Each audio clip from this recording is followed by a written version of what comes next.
Hello, everybody. This is Gerald Salenti, and it's Wednesday, September 3rd, 2025. And we have with us Judge Andrew Napolitano. As I say over and over, and we'll repeat and repeat, there's no one in America that speaks out for we the people regarding the Constitution and the Bill of Rights than Judge Andrew Napolitano. Judge, thanks for being here today. Oh, pleasure to be with you, Gerald. It seems like a Tuesday because of Labor Day, but it's Wednesday. You know, Judge, you have an article coming out, and again, most people have no idea about what you're going to be writing about in your article, but it's very important because it really connects to how we the people have lost our rights, and the military-industrial complex and the politicians are running the country. It used to be we the people. What's the beginning of the Constitution, Judge? What does it say about we the people? We the people of the United States, in order to form a more perfect union, establish peace and domestic prosperity, and provide for the general welfare, do ordain and establish this Constitution for the United States of America. That's the preamble. Yeah. Gone.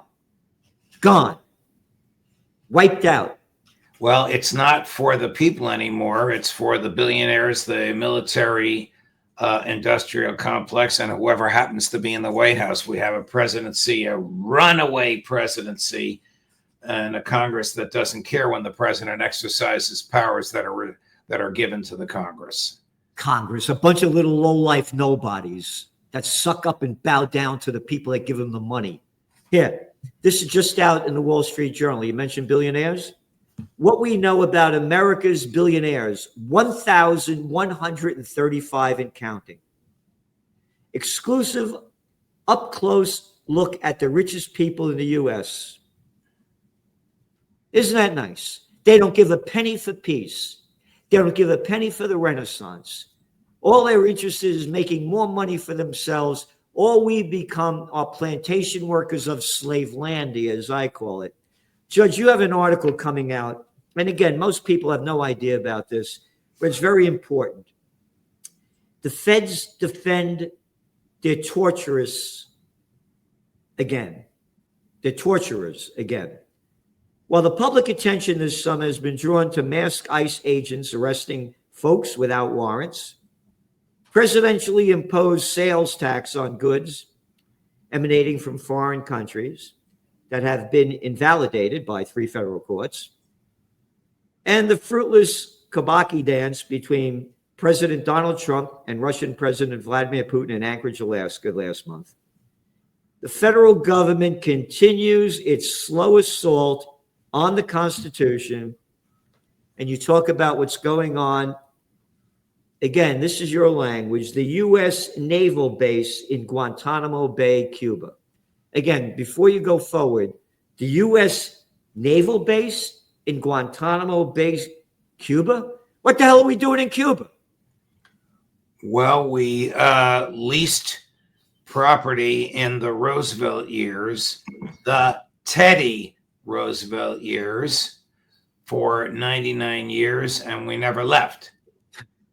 And when George W. Bush decided he could operate a sort of devil's island there, torture, don't worry about the Constitution, don't worry about federal laws, federal judges can't reach you, the Supreme Court said, forget about it. You overstayed your stay.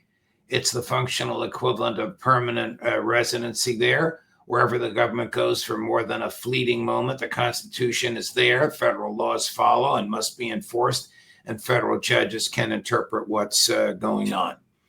So rather than allow the people whom the government believes perpetrated 9/11 to be prosecuted in regular federal courts, if they had been, this would have been over with 20 years ago, at the suggestion of Senator Lindsey Graham, the government established these military tribunals, which have been going on and on and on and on and on. They're on their 4th judge, and they're on their 4th prosecution team. They can't get a fifth judge. The judges keep retiring because the military rotates you through assignments every 4 years. They can't get a fifth judge because whoever the judge is has to read 40,000 pages of documents before he can start the trial. Well, who the hell wants to do that? And again, you're talking about this guy that I'm talking about a guy that was brutalized, tortured so extensively. His mind was described as malleable. He would say whatever the torturers or the interrogators wanted him to say. And a federal military judge did the right thing and threw out the confession that he made after 1,000 torture sessions. Yep. You write that down. You said that ruled, what was his name? Belushi? Belushi, just like John Belushi, same name. Yeah, has been tortured aggressively more than 1,000 times. He has been waterboarded, sodomized, denied sleep for long periods, and chained up like a pretzel, so his muscles were continuously stressed. Look what they did to this guy. This is America? Heil Hitler. They even had, you ready for this? CIA apprentices, guys studying, in quotes, to become CIA agents, take their turns smashing his head against a wall. This I've never seen before, but this was admitted to in testimony. This is the type of stuff that caused the judge to throw out the confessions. Now, whoever authorized all of this must have known that this would come out and must have known that any evidence derived from this type of behavior would be inadmissible. The behavior itself is criminal. Bush must have pardoned the torturers because there's no statute of limitations on torture. These people could be prosecuted today. Now they have a criminal case of a guy who probably did what they said he did, but they have no evidence against him. They didn't bother getting any corroborating evidence. They just got his confession. So all of this is going to be fruitless. They have cases that they can't try and charges that they can't prove because of Dick Cheney, George W. Bush, Alberto Gonzales, Lindsey Graham, and their enhanced interrogation, otherwise known as severe torture techniques. You go on to say this guy, Belushi, is the nephew of Khalid Sheikh Mohammed, the so-called mastermind of the attacks on 9/11. So-called because Osama bin Laden was the person designated by the feds as the mastermind until they murdered him and his family, without any 9/11 related charges having been filed against him. They never filed charges against Osama bin Laden. They conditioned the American public to believe he was the mastermind.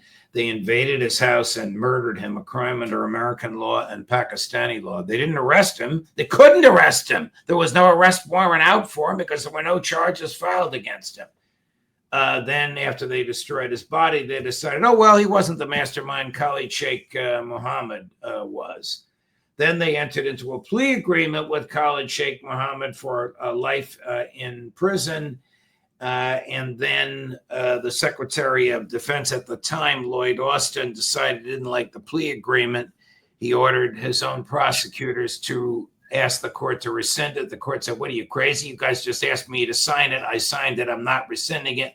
An appellate court reversed. Now they don't have a trial judge because the same trial judge in the al-Belushi case is the one in this case who signed the plea agreement, and he retired. And nobody wants to take his place. You know, going back to Osama bin Laden, you know who was the first guy to support him? Who? Jimmy Carter. Remember Brzezinski, that low-life piece of scum that should rot in hell? We got to stop them Russians from going into Afghanistan. Right. So we'll pay bin Laden and his people, right? That's right. Jimmy Carter, the little peanut farmer with that brain the size of a peanut. That's the clown boy. That's the guy that gave us Osama bin Laden, but nobody talks about that.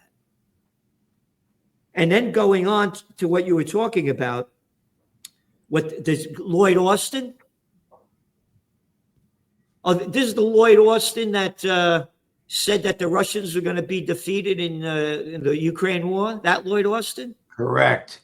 The same Lloyd Austin that disappeared for weeks at a time without telling the president or his own staff where the hell he was. Lloyd Austin. This article that you have, again, it's very sad. Nobody cares about this. And think about all the money, the money they steal from us to keep Guantanamo going. Oh, it's $500 million a year. $500 million a year. Yeah, As the roads you know how many prisoners are there? 15.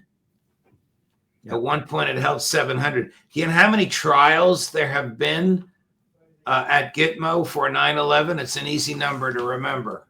Zero. It's a freak show.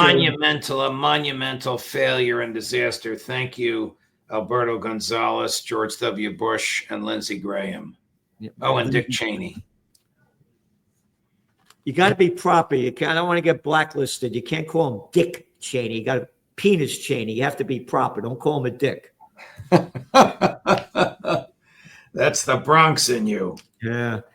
Judge, what's going on? What else you see that's going on important that the people should know about? Well, people should know that 2 days ago, the President of the United States directed the United States Navy to blow up a speedboat that had 11 young men on it, whom the President said were trying to deliver drugs to the United States of America. This occurred in international waters, but off the coast of Venezuela. This amounted to a pre-conviction extrajudicial execution, otherwise known as murder. We don't do that to people in this country. If you think they're delivering drugs to the United States, you wait until the boat enters American waters, you stop the boat, you search the boat. If there are no drugs, you let them go. If there are drugs, you seize the drugs and you arrest the people on the boat. You don't execute them for a crime that wasn't charged and wasn't proven. And even if it had been charged and had been proven, doesn't carry the death penalty. That's what Trump did yesterday. How many people can he kill and get away with it? Who in the Congress is complaining about this? Nobody. Again, you were talking about the killing of Osama bin Laden. Under whose presidency was that? The Nobel Peace of Crap Prize winner, Barack Obama, quoted in the book, Double Down, I'm really good at killing people. Yes. One after another. Oh, and this is the Trump that sold himself during the election as a peace candidate. Correct. This is the Trump that said the Ukraine war will be over in 24 hours. Last week, he authorized 3,500 medium-range offensive missiles with a distance traveling capacity of 280 miles. That's enough to reach major Russian cities, to be fired off by the Ukrainians. We've been writing about each week in the Trends Journal, not each week, but for years, actually, about Trump trying to overthrow the Maduro government back when he was president in 2019. People have no idea about that. And now they're putting up this baloney that they're doing it because of drug trafficking. Remember, he was bringing in that little boy Guaido, that little jerk?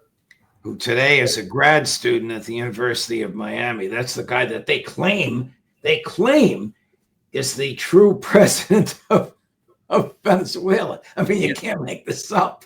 Yeah.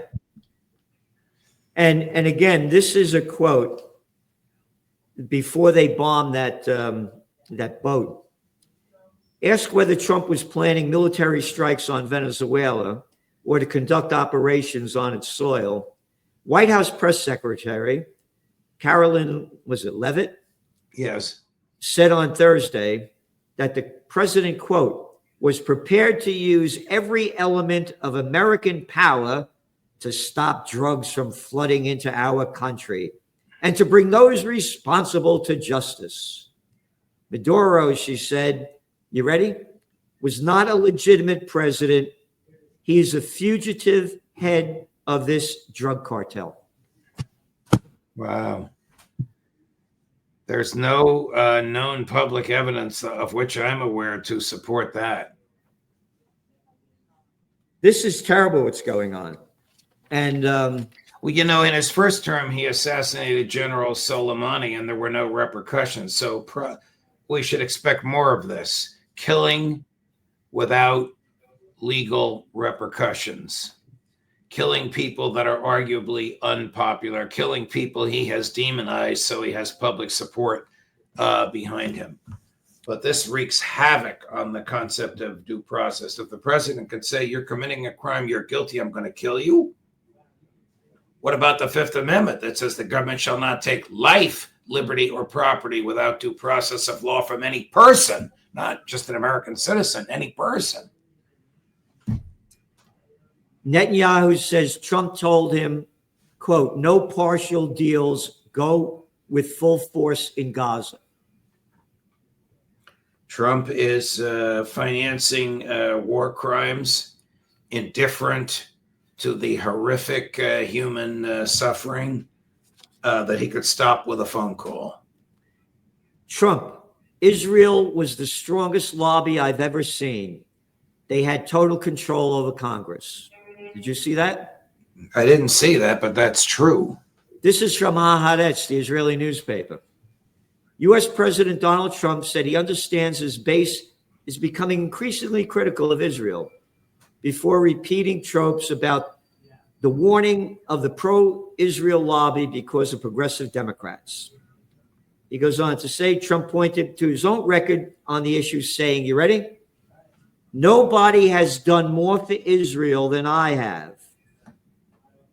He cited recent attacks, this is a quote, with Iran wiping that thing out. That's his quote. Wow. I will tell you, Israel had the strongest lobby in Congress of anything or body or any company or corporation or state that I've ever seen. Israel was the strongest. Isn't that great? That's coming out of Trump's mouth. Well, he's basically telling us that he's given Netanyahu all the permission and all the cash and all the military hardware he needs to continue his ethnic cleansing, his genocide, his war crimes, his war of starvation, and that Trump is behind him. I don't see any end to this unless Trump changes his mind, because public opinion is so overwhelming here. But then again, he's got the lobby to deal with. Yep. He's not going to change his mind. And then he goes on today making fun of, again, I'm no fan of AOC, but today you have, AOC +3, and you have all these lunatics, and they're real because they're against the genocide. You're a lunatic if you're against Israeli genocide. Right, right. And now, of course, they formally announced it's genocide now, that genocide group. It's been genocide for how long? Again, you saw what Trump did. If you have Palestinians see their U.S. visa approval suspended, you saw that, right? All Palestinian visas will be denied, no matter the reason for coming into the United States, whether it's for medical treatment, whether you are an official at the UN, whether you want to visit a relative, whether you're a scientist whose brain is valuable to Princeton, Harvard, Yale, or whatever. No Palestinian can enter the United States. What do they think they gain by that? All they do is isolate us more so from the rest of the world.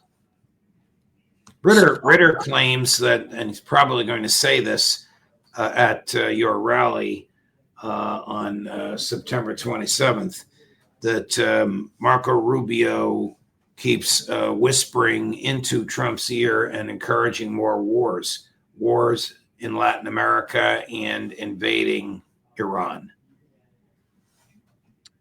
Yeah, again, Suppose this headline, this is from the New York Times, Palestinians see their U.S. visa approval suspended. What if it said Israelis see their U.S. visa approval suspended? Oh my God, how could you do that? This is a Holocaust being committed against the Palestinian people. Were there 2 million people that were living in Gaza? Correct. Totally destroyed. Their homes blown, nothing, hardly anything left. Killing, here, it's day after day. Here. Gaza Health Ministry says Israeli fire killed 76 in the past day, including 12 health seekers, aid seekers. Haaretz. Suppose it read, Israeli Health Ministry says Palestinian fire killed 76 Israelis in the past day. Oh my God, this is terrible. But nobody cares that they're Palestinians. Well, we have a government that is bought and sold by the Israeli lobby. Congress, with a handful of exceptions, Thomas Massie comes to mind. Yep. And certainly the White House, you just quoted the president acknowledging that. Yep. When he says the lobby or the lobbying efforts, he means AIPAC and Mrs. Adelson. Yeah, that's very sad. Judge, thank you for everything that you're doing. And everybody, you got to go to Judging Freedom. The people here, who do you have coming up there, Judge? I have Phil Giraldi coming up today, one of your biggest fans and a great human being that we both know and love. Yep. So go to Judging Freedom if you want to see information and facts that you're not going to get anywhere else. So remember, September 27th, up the four corners of freedom, Crown and John Street. Judge Andrew Napolitano, Scott Ritter, Joe Laurie, and others are going to be here. So be here, please, because we need peace on earth, goodwill to all. Thank you, Judge. Thank you, Gerald. All the best, my friend.